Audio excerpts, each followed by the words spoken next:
बीते 4-6 सालों में जिस हिसाब से नॉर्मलाइजेशन ने भर्तियों में अपना असर दिखाया है, उस हिसाब से नॉर्मलाइजेशन को भाग्य या फिर नसीब का नाम देना बिल्कुल गलत नहीं होगा।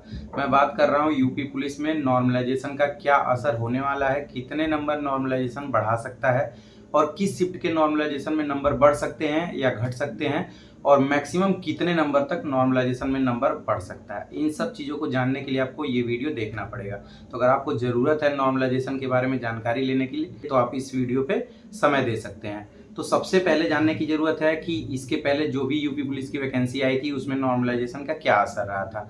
2018 में 2 वैकेंसी आई थी जिसमें 41,520 और 49,568 वैकेंसी थी।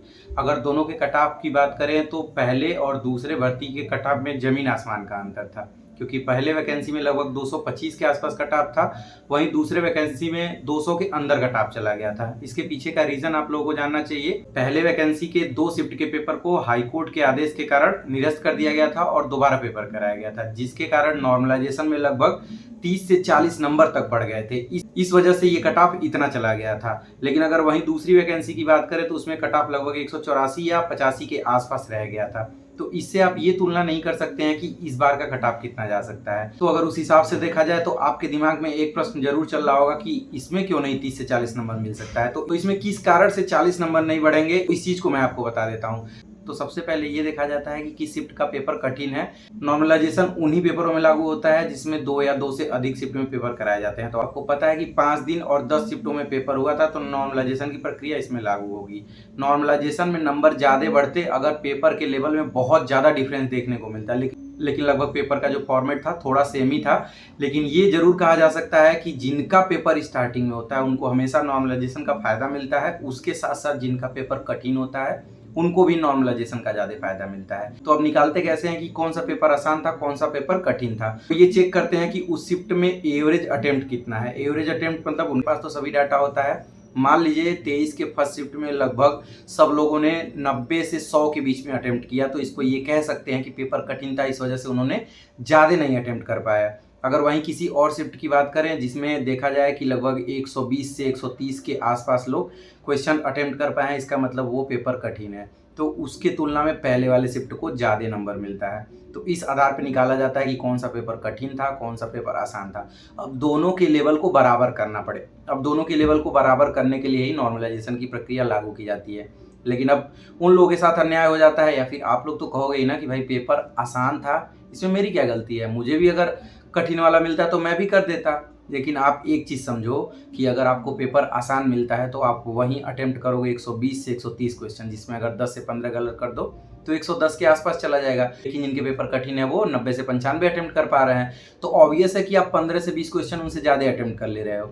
तो पहले वाले जिनका पेपर कठिन था उनको उतना ही नंबर लगभग दे दिया जाएगा, जिससे दोनों का लेवल बराबर हो जाता है। तो इस चीज़ से ये कंफर्म हो गया कि नंबर नॉर्मलाइजेशन में घटते नहीं हैं, या तो बढ़ेंगे या फिर न्यूट्रल रहेगा। तो इस चीज़ से आप समझ गए। तो इस परीक्षा में लगभग कितने नंबर दिए जा सकते हैं नॉर्मलाइजेशन में, तो इस एग्जाम में मुझे लगता है कि बहुत उड़ के दिया जाएगा तो 15 नंबर तक, इससे ज़्यादा नहीं बढ़ेगा।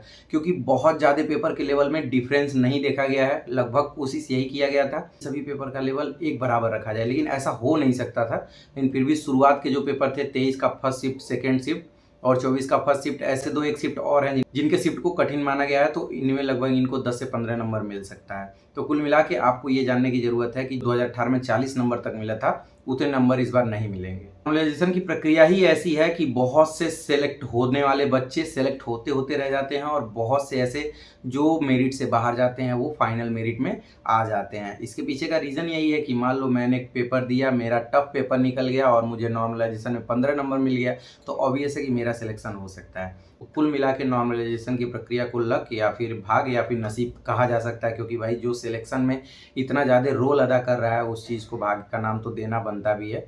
बाकी नॉर्मलाइजेशन की प्रक्रिया में 2-4 नंबर आगे पीछे भी हो सकते हैं। इस चीज़ का और कन्फ्यूजन रहता है कि नॉर्मलाइजेशन में कितने नंबर बढ़े, ये चीज़ कब पता चलता है। तो देखो, आप लोग जब फाइनल आंसर की चेक कर लिए होगे तो आपको एक्यूरेट अंदाजा लग गया होगा कि कितना नंबर आपका बन रहा है। जब फाइनल कट ऑफ आएगा, आपका सिलेक्शन हो जाएगा, तो आप अंदाज़ा लगा सकते हो कि आपका कितना नंबर था और फाइनल कट ऑफ इतना है, तो उसके बीच में कितने नंबर का गैप दिख रहा है। तो यही एक आधार होता है, क्योंकि क्लियरली मेंशन नहीं किया जाता है कि कितना नंबर नॉर्मलाइजेशन में बढ़ा है। फाइनल सिलेक्शन हो जाता है तभी आप देख सकते हो। आपका नंबर तभी क्लियर पता चल पाएगा जब अब फाइनल सिलेक्शन हो जाएगा, उसके बाद ही पता चलता है। जो बाहर हो जाते हैं उनको ये नहीं बताया जाता है कि आपके कितने नंबर थे, आप कितने नंबर से बाहर हो रहे हो। ये चीज़ पारदर्शिता पे कहीं न कहीं क्वेश्चन मार्क लगाता है, लेकिन इस चीज़ को हम लोग सही नहीं कर सकते हैं। लेकिन इस चीज़ को ज़रूर सुधारना चाहिए कि सबको पता चलना चाहिए कि उनके कितने नंबर बन रहे हैं, ताकि वो अगले एग्ज़ाम में मेहनत करके अपना उतना नंबर बढ़ा सकते हैं। तो मुझे लगता है कि नॉर्मलाइज़ेशन से रिलेटेड जो भी टर्म्स थे वो आप बहुत अच्छे से समझ गए होंगे। अगर कोई चीज़ छूट रहा है या फिर बच रहा है तो आप कमेंट करके पूछ सकते हैं। मैं उस चीज़ को ज़रूर बताने का प्रयास करूँगा। अगर वीडियो अच्छा लगा तो वीडियो को लाइक करिएगा, चैनल को सब्सक्राइब करना ना भूलिएगा। मिलते हैं अगले वीडियो में, तब तक के लिए अपना ध्यान रखिएगा। Bye bye.